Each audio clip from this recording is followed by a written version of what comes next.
오늘 제가 말씀드릴 사항은 회사를 창업하실 때 어떤 종류의 회사 형태로 창업할 수 있는가, 그리고 나의 상황과 목적에 가장 부합하는 회사의 형태는 어떤 것이 될 것인가, 그리고 회사가 성장해 나가면서 계속 투자를 받을 때 어떤 부분을 유의해야 하는가, 이런 부분들을 간단하게 소개시켜 드리겠습니다.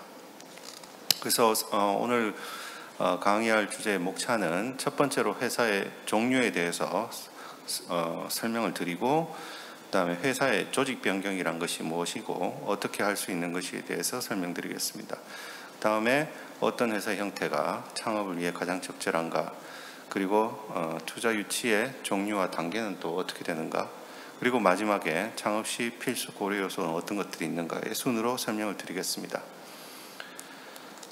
우선 회사라고 하면은 지금 이 슬라이드에 표시되고 있는 주식회사, 유한회사, 유한책임회사 외에도 한명회사, 합자회사 등등 여러 가지 종류의 회사 형태들이 있습니다.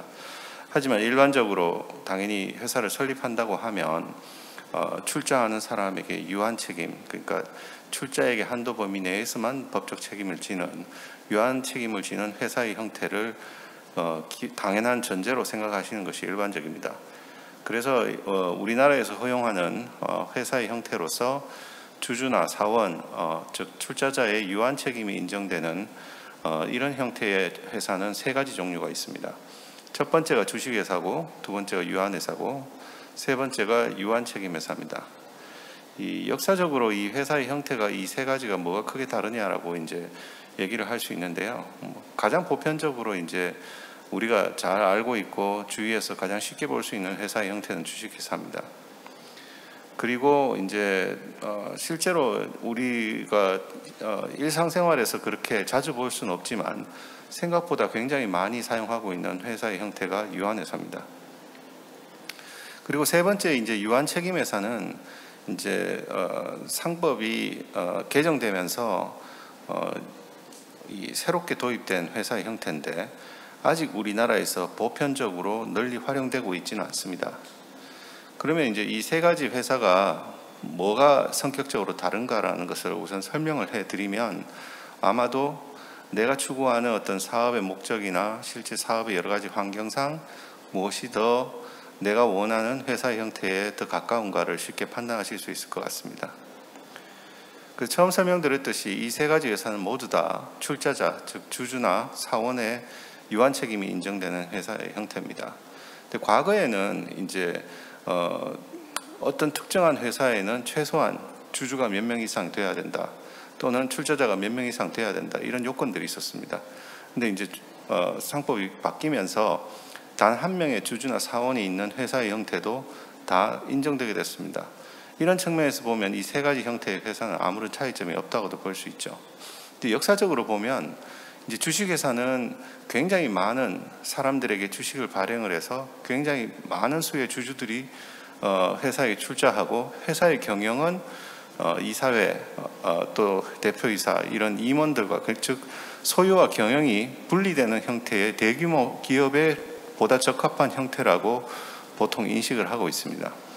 그리고 이제 유한회사의 경우에는 일반적으로는 주식회사와 달리 소수의 사원, 소위 말하는 이제 동업자 몇 명이서 개인 사업이 아니라 회사 형태의 사업을 하고 싶다라고 했을 때 유한회사가 보다 적합하다라고 이제 봤습니다. 그래서 유한회사는 주식회사와 달리 회사의 지배를 사원들이 직접 합니다. 이사회를 통해서 이사가 대신하는 것이 아니라 회사의 기본 그 철학이 출발점이 거기에 있다고 볼 수 있고요. 유한책임회사는 훨씬 더 어떻게 보면 폐쇄적인 형태의 사업, 즉 소위 말하는 미국식으로 얘기하면 이제 파트너십 형태의, 동업 형태의 사업이 회사의 형태로 사실상 비슷하게 인정이 되는 이런 형태의 기업이라고 볼 수 있겠습니다. 그래서 주식회사, 유한회사, 유한책임회사의 순서대로 어떻게 보면 굉장히 폐쇄적인 기업이냐, 훨씬 더 오픈되어 있는 기업이냐라는 관점에서 보면 그 순서대로 성격을 이해하시면 되겠습니다. 근데 이제 이게 점점 이제 회사의 시스템이 복잡해지고 어떻게 보면은 이 사회가 굉장히 다양해지면서 주식회사도 굉장히 이제 원래 입법 의도와 달리 폐쇄적으로 운영되는 경우가 생기고, 유한회사도 규모가 굉장히 커지면서 어떤 면에서는 최초에 의도했던 어떤 폐쇄적인 기업이라기보다는 사실상 대규모 기업으로서 어떻게 보면 사회적 감시 같은 것이 더 필요해질 수도 있게 되는 이런 변화가 되면서 이 법들이 이제 바뀌면서 훨씬 더 많은 부분에 있어서 이제 유연성을 부여하게 됐습니다.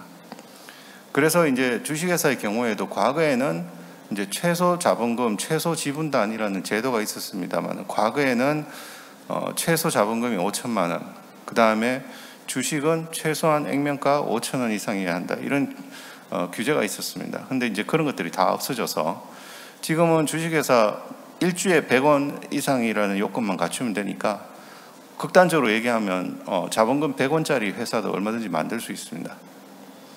유한회사도 마찬가지요. 유한회사도 최소 자본금 제도가 없어졌기 때문에 일자가 100원 이상이기만 하면 회사를 설립할 수 있으니까, 극단적으로 얘기하면 출자자를 하나만 가진 100원짜리 자본금의 유한회사를 설립할 수 있습니다. 유한책임회사는 실제로 이런 최소 지분단이라는 개념조차도 없습니다. 그러니까 결국은 회사를 설립함에 있어서 최소 자본금이라는 것은 이제 의미가 없어졌다라는 거죠.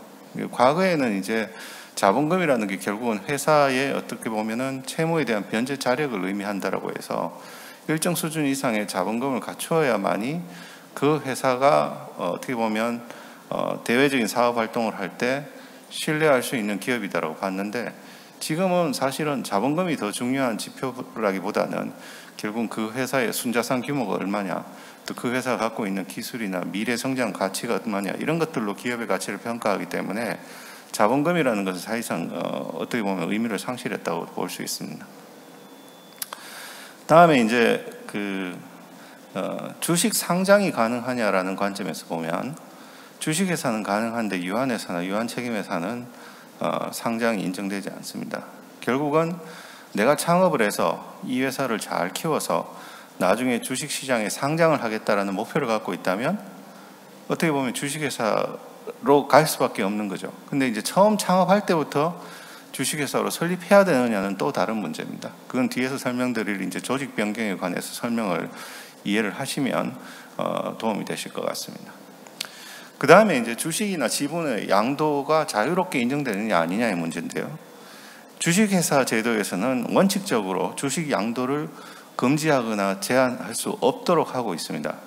다만 유일한 예외는, 상법상 인정하는 유일한 예외는 이제 정관에 주식을 양도할 때 반드시 이사회 승인을 얻도록 하는 규정을 넣어두면 주식 양도를 제한할 수 있다라고 되어 있지만, 원칙적으로는 주식 양도의 자유를 원칙적으로 허용하는 것이 주식회사 제도입니다. 유한회사 제도의 경우에는 원칙적으로는 이 주식 양도를 자유롭게 하지 못하도록 되어 있지만, 정관에서 예외적으로 주식 양도를 자유롭게 할 수 있도록 규정을 하면 주식과 마찬가지로 지분을 양도할 수 있도록 되어 있습니다.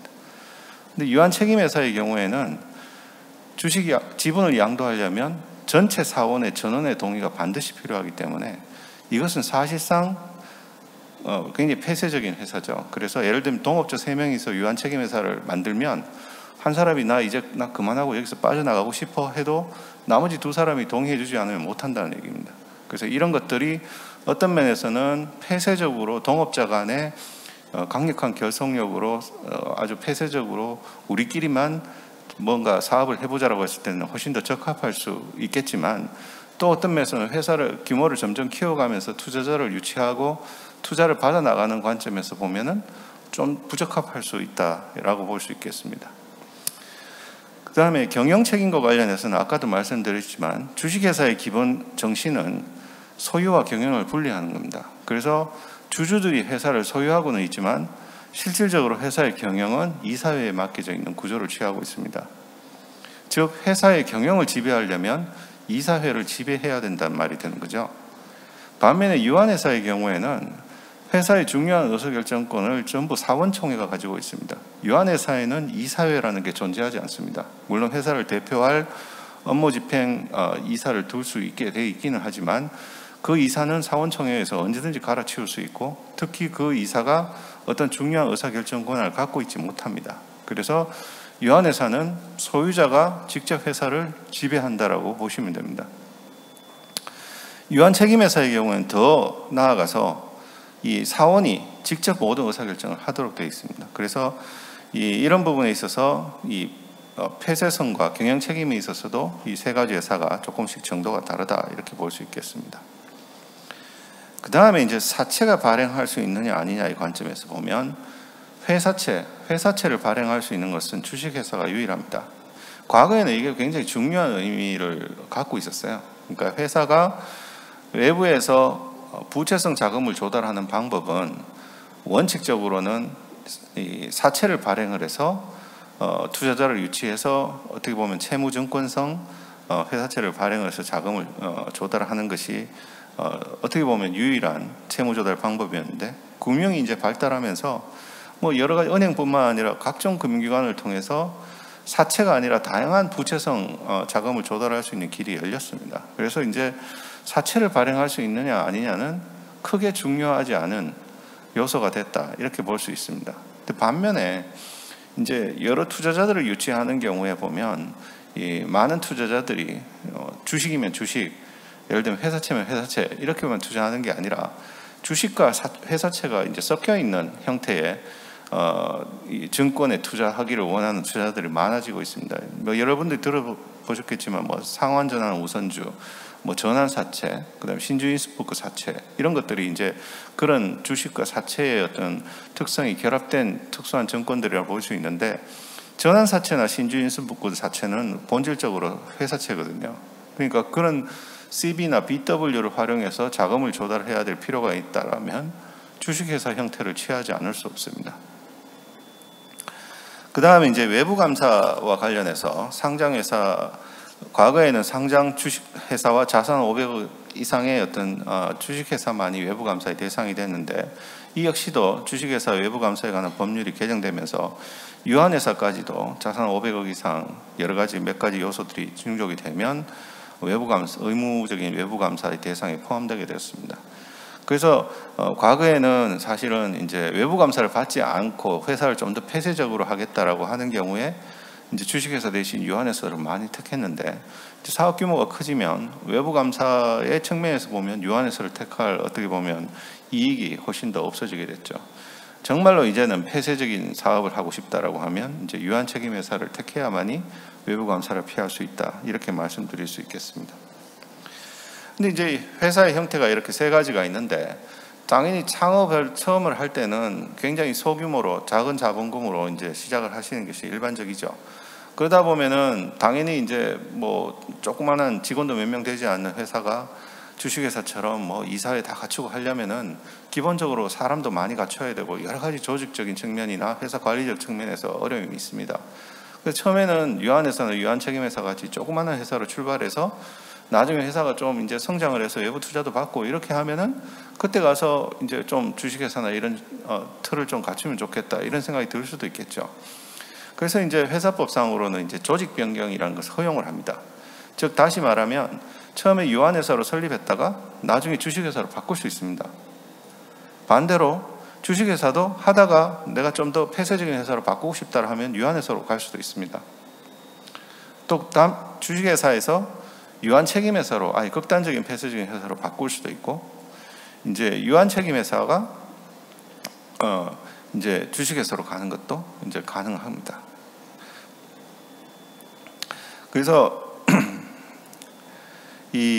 다만 이제 법적으로 지금 허용이 되지 않는 것이 유한회사에서 유한책임회사로 변경을 하거나 유한책임회사에서 유한회사로 변경하는 이것은 법적으로 제도적으로 허용이 되지 않습니다. 그래서 예를 들면 내가 유한회사인데 유한책임회사로 회사를 바꾸고 싶다 하면 주식회사로 먼저 바꾼 다음에 주식회사를 다시 유한책임회사로 바꾸는 이런 2단계 절차를 거쳐야 됩니다. 굉장히 번거롭겠죠. 그래서 조직 변경이란 것은 실제로 대부분 회사가 조직 변경을 해본 경험이 있는 회사는 거의 없습니다. 처음부터 어떻게 보면 중장기적인 어떤 여러 가지 필요성이나 전망을 보고 이제 어떤 회사 형태가 가장 적합한가를 결정하는 게 좋겠지만, 굳이 조직 변경이라는 설명을 드리는 이유는 어느 한 형태의 회사를 설립하면 영원히 그 회사 형태로 가야 되는 것은 아니다라는 것을 설명드리기 위해서입니다. 그래서 내가 설립해서 회사를 운영하다 보니까 뭔가 이 회사의 이 조직 형태가 내가 추구하는 어떤 사업 목적에 맞지 않다.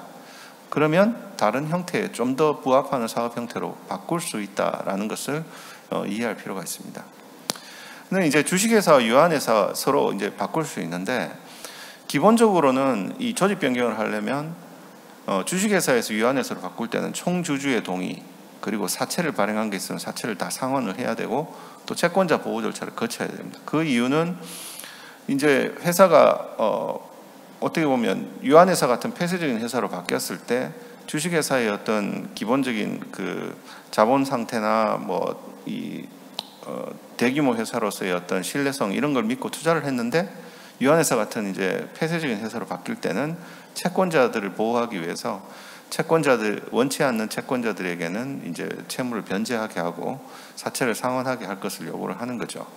그리고 이제 총주주의 동의를 얻어야 되니까 현실적으로 주식회사가 어느 정도 성장한 이후에 유한회사로 바꾸는 것은 절차적으로 매우 어렵습니다. 현실적으로 거의 불가능할 수도 있다, 이렇게 이해하셔야 됩니다. 반면에 이제 유한회사의 주식회사로 바꾸는 것은 생각보다 어렵지 않습니다. 왜냐하면 유한회사는 첫 출발부터 많지 않은 수의 사원의 출자자로 구성을 되어 있기 때문에 기본적으로 사원들끼리 합의만 도출을 하면 원칙적으로 주식회사로 바꿀 수 있겠죠. 다만 이제 이 경우에도 채무를 면하거나 아니면은 이제 상환을 하기 어려운 상황으로 바뀌는 것을 방지하기 위해서 법원의 인가라는 절차를 거치도록 되어 있습니다. 기본적으로 재무적으로 마이너스가 되어 있는 상태가 아니라면 법원 인가를 받는 것이 크게 어렵지는 않습니다. 이때도 이제 채권자 보호 절차가 필요하기 때문에 채무 변제를 요구하는 채권자가 있게 되면 채무를 상환해야 조직 변경이 가능하다. 이 점을 이해하실 필요가 있습니다. 자, 그러면 좀 더 구체적으로 내가 어떤 회사의 형태를 창업을 할 때 선택하는 것이 가장 적절한가를 판단할 때 어떤 점들을 고려해야 되는가. 자, 첫 번째로는 제일 중요한 게 자기 돈만으로 사업을 하는 사람은 없습니다. 기본적으로 창업하시는 여러분들 대부분들이 이제 계속 외부 투자자들을 아마 받을 것을 전제로 하고 계시겠죠.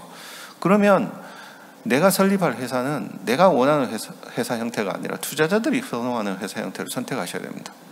투자자들이 나는 주식회사 형태의 회사가 아니면 투자 못해. 그러면 다른 회사 형태는 선택을 할 수가 없는 거죠. 그러면 현실적으로 내가 타겟팅하는 투자자가 어떤 투자자들인가? 예를 들면 뭐 내 가족 친지들로부터 자금을 모아서 하겠다?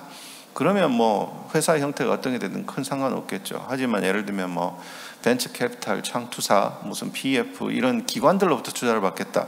그럼 기본적으로 주식회사 외에는 다른 대안을 찾기 좀 힘드실 겁니다. 그 다음에 이제 자금 차입이 필요하냐? 이제 투자를 받아서 에쿼티로서 이제 계속 자금을 모아서 그 자금으로 사업을 영위하시는 것도 생각하실 수 있지만 밖에서 돈을 빌리는 것도 생각할 수 있죠. 이 경우에도 예를 들면은 유한책임회사의 경우에는 현실적으로 자금 차입이 어려울 수 있습니다. 특히 제도권 금융기관의 경우에는 회사의 형태가 주식회사가 아닌 경우에 아무래도 자금 대여, 신뢰도에 이제 확신이 안 들기 때문에 자금 대여를 주저할 가능성도 있죠.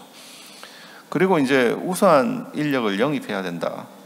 우리가 이제 결국 인력을 영입할 때 뭐 당연히 보수도 뭐 어느 정도 이제 많이 줘야 우수한 인력들이 오긴 하겠지만, 예를 들면 뭐 스톡 옵션 같은 이런 여러 가지 법에서 보장하고 있는 여러 가지 이제 어떻게 보면 유인책을 쓰려면 이 주식회사 형태를 써야 됩니다. 그래야만이 이제 그런 제도들을 활용을 할 수가 있는 거죠. 그 다음에 이제 회사 조직 관리의 간이와 용이함이 필요한가. 아까도 말씀드렸지만 주식회사의 여러 가지 장점은 있지만 기본적으로 이사회, 물론 이제 소규모 회사의 경우에 1인 이사 또는 2인 이사를 두고 소규모로 이사회 없이 갈 수는 있습니다. 자본금 10억 원까지는 그렇게 할 수 있습니다. 하지만 결국 어느 순간 이제 이사회라는 것을 구성을 해야 되고, 이제 결국은 이 이사회와 주주총회가 분리됨으로써 회사의 어떤 여러 가지 기본적인 조직이나 관리 측면에서는 이제 좀 더 복잡해질 수밖에 없습니다. 그 다음에 이제 회사 지배력 확보 및 유지가 나한테 중요한가? 이건 아까 말씀드렸던 이제 투자자 유치와 어떤 면에서 서로 반비례하는 인터리스트라고 볼 수 있는데요. 외부에서 투자자를 많이 받으면 받을수록 나의 지배력은 당연히 떨어질 수밖에 없습니다. 지배력을 유지하려면 예를 들면 소유와 지배가 분리되어 있는, 특히 이제 주식회사 형태의 경우에는 그냥 지분만 많이 가지고 있다고 해서 내가 회사 지배력을 유지할 수 있는 게 아니죠. 이사회도 장악해야 되고, 실제로 이제 결국은 이제 지배력 유지에 굉장히 훨씬 더 복잡해지고 지배력 유지도 어려워질 수도 있습니다. 그리고 이제 미래의 상장을 추진할 거냐, 이런 부분들도 아까도 말씀드렸듯이 이제 주식회사만이 이제 상장이 가능하기 때문에 이런 것들도 회사 형태를 선택할 때 이제 고려를 하셔야 될 겁니다. 그 투자 유치의 종류와 단계와 관련해서는 아까 앞선 강의에서도 이제 많이 설명들을 하셨기 때문에 제가 이제 동일한 설명을 이제 할 필요는 없을 것 같은데요. 다만 이제 실제로 요즘 들어서는 이제 소규모 시리즈 A 투자 단계부터 이제 소규모 투자 단계부터 좀 복잡한 형태의 투자 구조를 가져가는 경우들이 굉장히 많습니다. 순수하게 단순하게 그냥 보통주를 인수하는 투자 형태로 뭐 할증 발행을 해서 뭐 몇 배 액수의 금액으로 투자를 하는 이런 단순한 투자보다는 우선주, 뭐 특히 상환전환 우선주, RCPS라고 부르죠. 이런 것들이나 CB나 BW 이런 어떻게 보면 특수한 형태의 증권을 인수하는 방식으로 투자하는 예들이 점점 더 늘어나고 있습니다. 그럼 결국은 창업자인 여러분들이 이런 형태의 어떤 특수한 증권들의 어떤 특성, 중요한 의미에 대해서 잘 이해를 하지 못하면 나중에 이제 투자를, 당장은 돈이 급해서 이런 형태의 투자를 받았는데 나중에 이런 것들이 예를 들면은 전환 비율 같은 걸 잘못 정해가지고 전환권을 행사했더니 갑자기 내 대주주주의가 상실돼 버리더라. 이런 문제들이 이제 생길 수가 있습니다. 그 다음에 이런 투자를 할 때 단순히 주식만 사고 끝나는 경우는 당연히 없겠죠. 주주간 계약을 통해서 각종 이제 투자자들이 요구 사항들을 이제 달게 되는데, 실제로 이제 투자를 받으실 때 이런 부분들이 이제 법적인 의미에 대해서 이제 정확하게 조언을 안 받고 이제 계약을 하시다 보면 나중에 이제 실제 투자를 받은 일정 기간 후에 예를 들면 투자자가 무리하게 경영에 개입을 하거나 과도한 요구를 해서 회사를 어떻게 보면은 성장 기회를 놓쳐버리거나, 아니면 추가 투자가 필요한데 먼저 앞선 투자자들이 실질적으로 이제 그 동의를 해주지 않아서 추가 투자가 무산되거나, 이렇게 해서 사실 유망한 사업이 중도에 어떻게 보면 무산되는 이런 예들을 굉장히 많이 봅니다.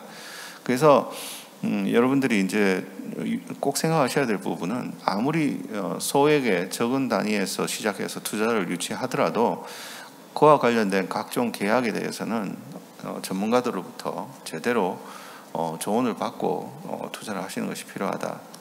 특히 이제 투자자들의 경우에는 이제 투자 이익을 언젠가는 회수를 해야 됩니다. 그 회수하는 방식이 이제 중요하고, 또 얼마나 강하게 보장을 요구할 거냐, 이게 굉장히 중요한데, 처음 투자를 받으실 때 이런 부분들을 중요하게 생각하지 않으시는 경우들을 굉장히 많이 봅니다. 그래서 이런 것들은 나중에 어떻게 보면 회사의 성장에 있어서 잘못하면 이제 발목을 잡는 어떤 그런 사유가 될 수 있기 때문에, 이런 것들에 대해서도 어떤 투자 요구 수단이 나에게 어떤 이익과 어떤 장애를 가져올 수 있는가를 잘 이해하고 조언을 받아서 계약을 체결하도록 하시는 게 굉장히 중요하고요. 특히 물론 이 창투사나 벤처 캐피탈의 경우에는 원칙적으로는 어떤 엑시스에 대한 보장을 요구하지 않아야 정상인데, 실제로 우리나라 현실은 그렇지 않습니다. 그러니까 처음 초기 투자 단계부터 어떤 엑시스의 보장, 특히 일정한 가격 수준 이상의 풋옵션 이런 것들을 요구하는 경우들이 굉장히 많거든요. 특히 이제 그때 요구하는 수익률의 산정 기준을 보통 IRR을 많이 쓰는데, 소위 말하는 복리라고 생각하시면 됩니다. 그러니까 복리 몇 프로 이렇게 쉽게 생각하시는데, 이게 투자 기간이 예를 들면 3년, 5년 이렇게 길어지면 이 수익률이 엄청나게 높아져요. 그러면 이거 나중에 풋옵션을 받아주려고 그러면 엄청나게 비싼 가격에 또 다른 투자 자금을 유치하지 않으면 이제 풋옵션을 못 받아주고, 잘못하면 거기에 따라서 본인의 지배 지분까지도 이제 위험에 처하게 되는 그런 문제가 생길 수 있습니다. 그래서 이제 마지막으로 이제 창업 시 이제 여러분들이 꼭 고려하셔야 될 부분은, 첫 번째로 제가 말씀드리고 싶은 부분은 초기 단계부터 전문가의 조력이 반드시 필요합니다. 특히 여러분들이 주로 생각하시는 이런 바이오 파마 영역의 경우에는 실제로 단순히 변호사, 회계사 같은 변리사 같은 이런 전문가들뿐만 아니라 실제로 연구개발과 관련해서도 여러 가지 이제 과학 연구개발 하시는 분들이나 사이언티스트들 이런 전문가들의 조력들이 다양하게 필요합니다. 근데 이런 것들이 사실은 공짜로 조력을 받을 수는 없죠. 돈을 써야 됩니다. 근데 이거를 단순히 비용이라 생각하면 아니 뭐 자본금이 뭐 회사 투자 유치한 금액이 10억, 20억밖에 안 되는데 그 뭐 전문가들 줄 돈이 어딨냐 이렇게 생각하시면 안 돼요. 그것은 여러분들이 연구개발 비용에 쓰는 돈들은 투자 비용이라고 생각하죠. 마찬가지로 생각하셔야 됩니다.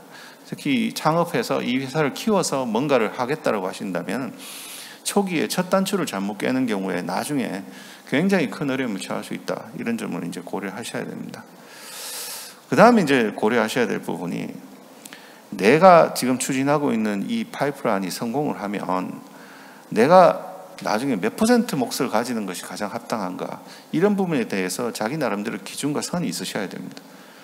어떤 하나의 뭐 의약품이 예를 들면은 초기 이제 원천 기술을 가지고 실제로 시장에 출시가 돼가지고 마켓에서 팔릴 수 있는 의약품이 되기까지는 수많은 노력과 비용과 이제 전문가의 능력이 이제 포함이 돼야 됩니다. 그러니까 내가 초기에 기초 기술을 내가 가지고 있는 사람이고 내가 개발한 사람이라고 해서 그 성과물을 100% 내가 다 가진다는 건 말이 안 되는 거죠. 그래서 거기에 돈을 투자한 사람, 그리고 그 연구개발 통해서 시장에 출시될 수 있을 때까지 기여한 사람들, 이 모든 사람들이 다 사실은 적정 수준으로 몫을 나눠 가져야 됩니다. 여기에서 실제로 내가 합당하게 가지고, 예를 들면 나는 사이언티스트고 나는 연구자이기 때문에 나는 회사 경영에는 예를 들면 자격이 없고 어떻게 보면 재능이 부족하다. 외부에서 전문적인 어떤 경영자들을 초빙을 해야겠죠. 당연히 그 경영자들에게도 적정한 몫이 주어져야 됩니다. 그래서 이런 부분에 대해서 창업 초기부터 내가 가질 몫이 합리적인 수준이라고 자기 나름대로 선이 있어야 이제 투자자들도 쉽게 유치할 수 있고 여러 전문가들도 쉽게 초빙할 수가 있는 거겠죠. 그 다음에 투자 회수의 시기와 방법도 상장을 해서 시장에 상장돼서 투자자들이 엑시트하게 만드는 것도 가능하시지만 오히려 서구에서는 더 보편적인 것이 일정 수준 이상 올라가면 예를 들면 큰 제약회사에 이제 큰 돈을 받고 팔고 이제 개발자들은 엑시트를 하는 이런 구조들을 훨씬 더 많이 취합니다. 그럼 왜냐하면 약 하나 개발하는데 돈이 한두 푼 드는 게 아니죠. 그 엄청난 비용을 임상시험에 소요되는 비용들을 내가 투자자를 유치해서 내가 직접 다 하려고 생각할 필요 없습니다. 그래서 이런 부분들도 창업 시부터 전략을 잘 가지고 가셔야 된다. 그럼 마지막으로 이제 꼭 챙기셔야 될 것이 이제 지적재산권, 라이센싱 관련된 겁니다.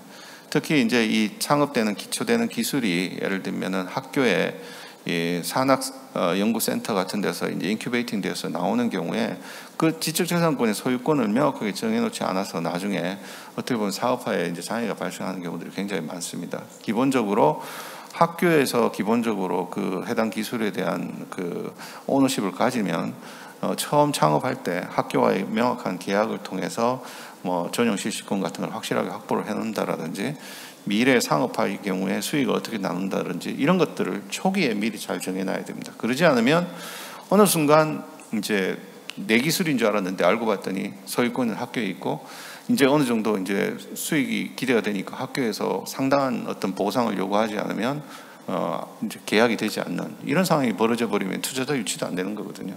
그래서 이런 것들도 초기 창업 단계부터 이제 중요하게 고려하셔야 되겠습니다.